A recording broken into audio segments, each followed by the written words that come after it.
Ready. Okay. Okay, go ahead. Greetings, guys. So we're going to do a bit of a discussion regarding some recent news that's come out from the EU. It's the Marrakesh, I'm probably mispronouncing that, Political Declaration. And this is a matter that affects most of the EU countries. But before we get into that, we are joined by a few special guests. So, Satellite, if you want to start, and then everybody just introduce yourselves. No? Satellite? Okay, let's skip Satellite. Officer, you want to go first? Hey guys, what's going on? Yep. And Bobo, you want to go next? Was good. Cool intro. Cool. And I'm doing great. Yep. And yep. And sorry, and John, you want to jump in as well? Or? Yes. Hey, what's up? Hey. How's it going? No worries.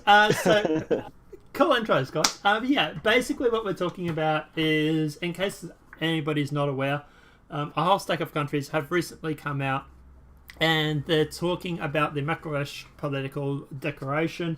From my understanding, this is regarding migrants moving and being, I don't want to say invaded because that's a strong word. How do we say relocated to Europe, and countries' standings on whether or not they're going to accept migrant crisis or whether they're going to accept more migrants. Now, the interesting thing is a list of countries that have accepted this is obviously on the screen for Satellite, and obviously will be on the screen for mine, is places like Austria, Belgium, Bulgaria, Faroe, Central Africa Republic, Chad, Congo, Croatia, Czech Republic, Democratic Republic of Congo, Denmark.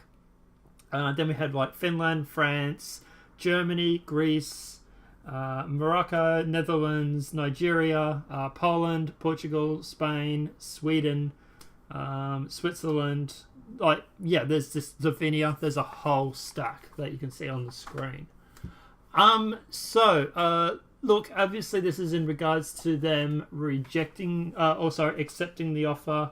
I believe this is the third or fourth or fifth time they've had to accept this agreement now. So this is in regards to the ministerial conference in 2006, 2008, 2011, and 2014. What do you guys think about this? Is this a step back for the populist movements? What's everybody's thoughts? I would say that unquestionably an invasion. Sorry, John. Sorry. This is unquestionably an invasion. It shouldn't be called anything else. To call it anything else is just weak, in my opinion. This is an invasion. Sure. And Satellite, what were you going to say? Well, yeah, I would say that it's them getting desperate because they know like quite a few of the countries on that list haven't been taking in migrants, and for obvious reasons they watch what happens in the other countries, and they don't want it there. And this is the EU trying to force their hand over and over. Yeah, so obviously the interesting thing is that Italy is on this list. We'll get to that in a sec. But yeah, a lot of these countries have been refusing migrants, especially like Poland and stuff like that. There is a guy in the Discord called Director, and I'll try and represent him as fairly as I can. He was making the claim, from what my understanding is that this is them not agreeing to take migrants, them simply agreeing that they've already agreed to take the migrants. I don't really see the distinction there, but... No. I apologize. Me and someone else that I will not name might have led to him not being on this stream at this point because we were just giving him shit for like hours for being retarded. On this particular topic, right? What he was trying to say was this agreement isn't really an agreement to take any more migrants. It's just an agreement to abide by human rights or whatever, and basically say we would take migrants in the future. So it's not actually a binding agreement so far as I know from the EU. Well, if I look up the ministerial... He seemed very adamant that they wouldn't be, just because of his own opinion of his country. Yeah, well, look, at the end of the day, I've said this to him, and I've told him this myself, that at the end of the day, I hope he's right. This is obviously directly we're talking about. He's under the belief that Croatia won't be taking any more migrants, or if they do take them, they're just going to be escorting them out as much as they put them in. Pass her through. Yeah, and look, at the end of the day, obviously, we don't want to see any country overrun by migrants, let alone, as my understanding, Croatia is quite a beautiful place. So, yeah, obviously, we don't want to see that turn into something like Sweden, for example. But I'm just looking up the... So, where was... Sweden is the cautionary tale, I would say. Yeah, well, Sweden's definitely the canary in the gold mine, that's for sure.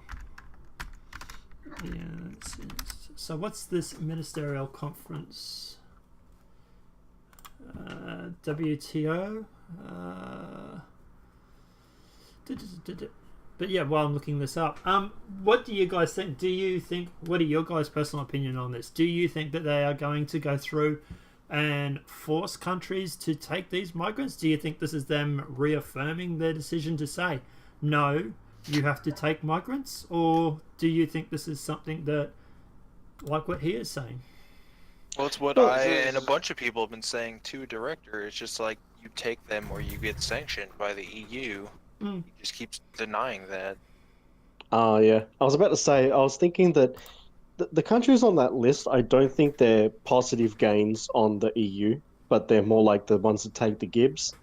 And these countries probably have their hands forced by just simply saying, look, you take them in or we're going to sanction you and you're going to get less Gibbs. Yeah. So the interesting thing about this list that I have to see is the fact that Italy is on the list. Now, I do have a bit of a conspiracy theory, so if everybody wants to break up the aluminum and start making their tinfoil hat, this meeting was held on the 2nd of May 2018 in Marrakesh, the Kingdom of Morocco. Now, by this stage, from my understanding, that Italy did not have the new, quote, right wing, in quotes, government already in power, that the EU was going through and stalling, I would like to say, for lack of a better word, stalling this new government from being in power. What do you guys think about the theory that they were doing it deliberately so they could get this signed, so that they could reaffirm Italy in the take migrants or else column? It's an interesting thought. It makes sense. I'm not really on the up and up on the state of Italy's economy right now. If you could enlighten me a little bit. It's equivalent of in the garbage can at the moment. Italy's economy is really being hammered. From my understanding, the major factor for this is the fact that the banking system over there is collapsing, and the government is being forced by the EU to constantly prop up the banks to help the banking system. So it's the same thing over in the, for example, the US had recently when Obama was in power. We just have the assets to deal with that, but Italy is it's like a state compared to the entire country of the US. So that makes sense. Yeah.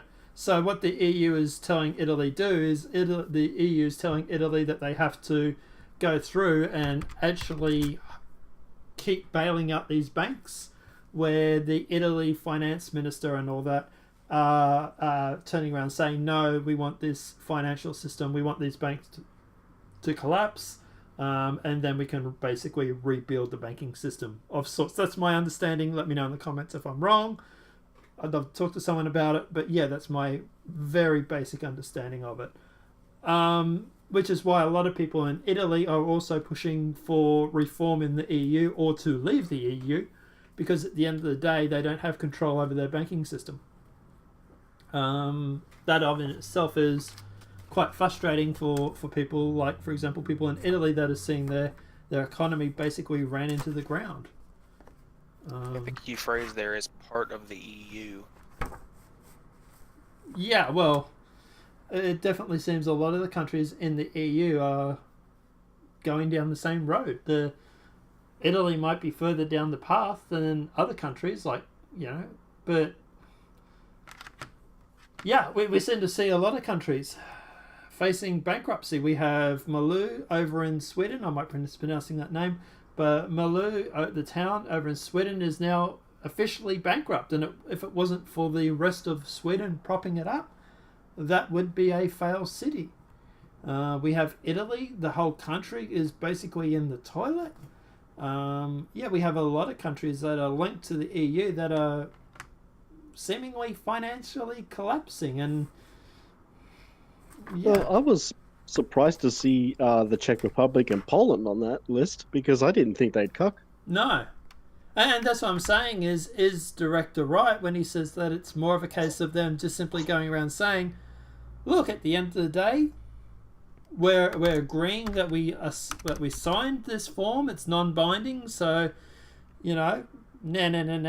Or is it more of a case of they're reaffirming their agreement to take migrants? That's the biggest thing about it, I suppose, is what will be the outcome of this, and does this mean that places like Italy, for example, Poland and whatnot, have to start taking migrants? But there seems to be a lot of legal speak in this document, and there's not a lot of I'm just wondering which countries in the EU next are going to start refusing migrants. Yeah, well, there's actually calls for, I think it was it Hungary? I think it was. Apparently the EU now wants to kick Hungary out of the EU Commission. There are multiple countries, but there are more ones that could handle like the backlash from the EU because of it. So yeah, I don't think Hungary's on that list. Yeah. No, it's not. No, Hungary Yeah. Are didn't they sign actually it. trying to like kick countries out of the EU at this point? You mentioned Hungary a few times. Yeah, so They should all leave and join Russia. well, actually, that in itself is actually an interesting topic. What if America, for example, Trump, Russia, Hungary, Czech Republic, Poland, Italy, were to go through and to make their own federation? Way to go. I don't think the EU could compete really, just because of the United States. That in itself would be Just interesting. the US alone. Yeah. So I mean, just the US is like multiple times the size of the entire like European continent. What could they do? So on page 2 of this document, and I'll put it up on the screen for people so they can play along at home, but there is basically 5 agreements. They agree equally and effectively implement a balanced way the action plan, which is thrust adopted by incorporating the following cross-cutting polarities.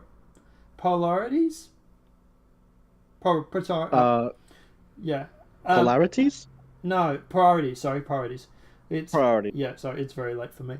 A human rights-based approach.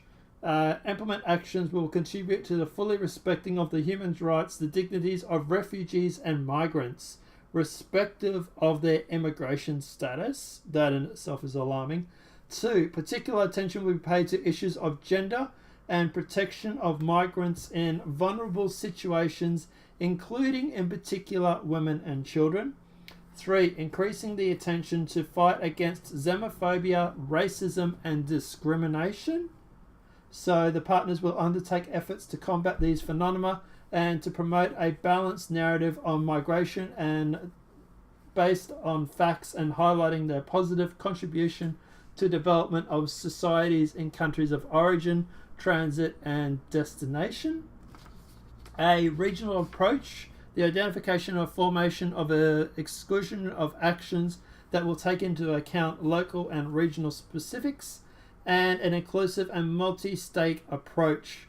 So the partners will seek to involve all actors under the coalition of the national authorities, regional organizations, local authorities, traditional and customary authorities, representing of civil society and migrant and refugee communities, social partners, which, and private sector, the media, and academia. So, basically, the three major points out of this that I'm really worried about is the last one, which is where they start talking about representative of a civil, social society and migrant and refugee community, social partners of the private and media sector. That in itself is worrying, especially when they're talking about academia. Also, I'm worried about the human rights-based approach, because that seems like they're going through and talking about people having rights regardless of where they're from or what country they're going to. So that means like an open door policy. So I don't think that's more about human rights. I think that's more about getting visas and stuff like that. And increase attention to fight against xenophobia and racism and discrimination, which we know is that they're already doing, but that means like websites like me, for example, that talk about the dangers of Islam and this multiculturalism are going to be under more pressure. Right off the bat, I'm going to say, like, from the U.S. perspective, like, the only people in my country that would actually care about that would be just leftists. I mean, we've got our own, like, immigration issues just from Mexico going on. True. So I'm sure that's not, like, common news, or not uncommon news for people to know about. So I can't really weigh in because that doesn't really affect us, but, like, that's the stance that I'm going to take. No, the stance I would take on that is awful, just bloody awful. That's not how you treat your country's borders. The EU is overstepping massively. The EU's holding all these European countries, for ransom, basically. Yeah. Yeah, it definitely seems like it. And I wonder too, what would be the ramifications for not taking in these migrants? Well, we already know, Officer Slaps and I have already talked about this earlier today. It's $250,000 per migrant that you reject. You start rejecting 100, 1,000, 10,000 of these migrants, and all of a sudden builds up real quick. Oh yeah, you're starting to do a little more than do a cake bake sale just to finance the fine that you're going to get from the EU. We should get together and fight the EU. Yeah, well, keep talking. Yeah, this, like you said earlier, with the United States, Russia, and all that joining together, that in itself, I think that would be a very interesting thing. That would be very interesting to see how that turned out. Well, I think what it might turn out is that, countries might, maybe like, Poland. Again, I'm surprised that they would cuck to this, but maybe they just don't pay the fine and just go, well, what are you going to do about it? Kick us out? Great. Then we don't have to have all these migrants. Well, that's the thing. Basically, there's no loss in it. You don't take them in, you get kicked out, you don't have to take them in. That's a win-win. Well, that's the thing. Look, obviously losing the free trade agreement and everything like that they all have. Is there a real danger in leaving the EU? Like, what does the EU have? Like, for example, over the UK at the moment, the UK is trying to wheel and deal to get out of the EU. Why doesn't the UK just turn around and say, stick it up, you know what, I'm not interested, and walk? Yeah, the countries themselves will probably continue to trade with each other. If that happens, the EU completely loses control, and it falls apart. Sanction numbers. Sorry to interrupt. We're cranking up the numbers a little bit to about 10,000 immigrants. It would be $2,500,000,000 for just refusing 10,000 refugees. And I want to mention too, that would be euros too, if anybody's questioning the price. So that would be even higher. Yeah. And that was just like a USD number. So that would be, I think to give you an idea, 250,000 euros is roughly 290,000 USD. So what did you say the total was if you rejected 10,000 again? It was $2,500,000,000. So you're looking at around roughly $2.9 billion US for rejecting that amount. So And that's a small amount compared to what some countries have accepted. Yeah, well, yeah, I think it was Italy or something that said they've accepted over 600,000. And what's the number that Sweden's accepted? What is that Germany accepted? I think they've hit over 1 million a year, and they've been going for a few years now. So Time to crunch some more numbers. yeah, like it'd be interesting to find out. But sorry, John. This is basically get invaded and die out, or pay a massive fine. Or another. Sorry. I was going to say, and this is the thing. Sorry, yeah, I was going to say. Sorry, this is the thing that no one, like Bomb Islam just said in a previous stream, that no one asked us if we wanted to do this. Where was the option? Where was the vote when it came to this? But, That's always been the issue, though. Like all policies like these have been done without consent of the people every single time. Because they know what the answer would be. They know that the answer would be no. Yeah. No. I don't know. So what do you guys reckon is going to be the... this obviously there'll be a very short show, but what do you guys think will be the future? Do you reckon that we'll see these countries take more migrants, or do you reckon over the next year or two, or do you reckon we'll see them reject them more? What, like Poland, Hungary, Croatia? They're take more migrants. I want to see them reject them. I see the number. The numbers are probably going to be lowered. They're probably going to take in fewer migrants next year, just because there's not going to be as many migrants coming. But well, I know Italy has just recently rejected a second boatload of migrants. Running the numbers on 1 million refugees, like just a baseline of 1 million a year, that's 25 trillion. $2 trillion, $500 billion per year in sanctions. They've already imported the diversity in. Those communities are only going to continue to expand within their own border. As those communities expand, they're just going to beg more and more cells coming. Oh yeah, the cancer's already there. Like they've got the foothold. So this is an interesting thing. This is something I actually found earlier today. I actually just amazingly just had it up on screen. So Muslim population of the UK is 6.3%. Germany's Muslim population is 6.1%. Sweden's Muslim population is 8.1%. And France's Muslim population is 8.8%. So, when people like, for example, the director was saying earlier today that the UK is further down the track than places like Germany, for example, he's actually factually incorrect. The fact that Muslim population of Germany is only 6.1, or is 6.1, sorry. The UK is only 6.3. There is not a big difference in the overall population that is Muslim when it comes to the UK and Germany.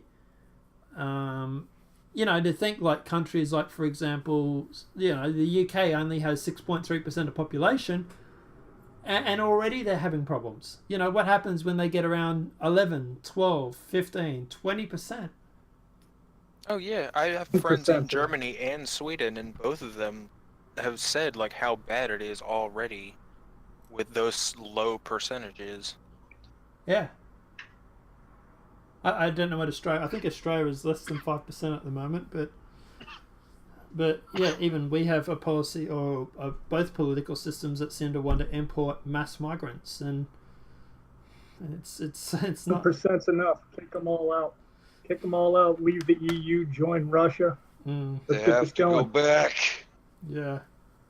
Yeah, well, that's what at the moment Italy is basically doing, is turning around saying, no, we don't want you, go away. At the moment, Italy is at, well, in 2016, Italy was at 4.8%. God knows what it is now, because it's obviously, that was almost 2 years ago.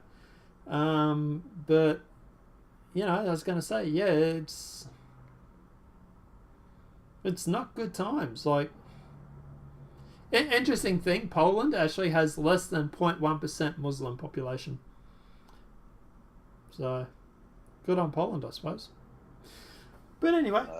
fucking base. Yeah, that's because Poland knows what they're doing, which is why it's so surprising to see them on that list. My guess is that they will probably they're just buying time by saying yes for now. They'll probably end up just turning them away, copying the fines, not paying the fines, and getting kicked out of the EU. I mean, maybe that's actually interesting because, I mean, you know, Brexit, they haven't been able to get out of the EU. But what if you force EU to kick you out? That's nice and quick. True, that could be a way out. That's a way out. Just cop up all these fines and don't pay them. What are they going to do? Well, the interesting thing is there's actually talks now for Hungary to be removed from the EU because of Hungary's anti-immigration stance. You know, obviously, if you want to crush a federation any faster than you possibly can, removing one of the foundation's partners is obviously a great step. But even in Germany at the moment, there's talking that Merkel in Germany will be facing an election by the end of the week if she doesn't agree to this anti-immigration deal. So yeah, like Europe at the moment is in such turmoil that, in a good way. But yeah, it's that. Like, people are sitting there thinking, oh, geez, these migrants were a good deal. And no one's sitting there thinking that. No one really is at all. No. But anyway, all right. Well, we might wrap it up there if you guys want to wrap it up. If there's anybody who's got anything else to say. Sounds good to me, man. I'm good. Yeah, no worries, guys. All right. Well, look, obviously, we'll put a link in the description below for John's stuff and for Satellite of Discontent stuff. Slaps, obviously, and Bobo, you don't have channels, do you? Oh, yes, I do. Nah. You do? Alright, send us the link, man. I'll put it in the description for you as well. Apart from that, guys. Scum. Cool. You just send it to us, just DM it. I'll put it in the description. Apart from that, guys, obviously, thanks everybody for joining. If you have any questions or any comments in the about the video or anything you want to say, please feel free to let us know in the comment section below. Apart from that, guys, I'll see you in the next demonetized video from YouTube. Have a great day and enjoy.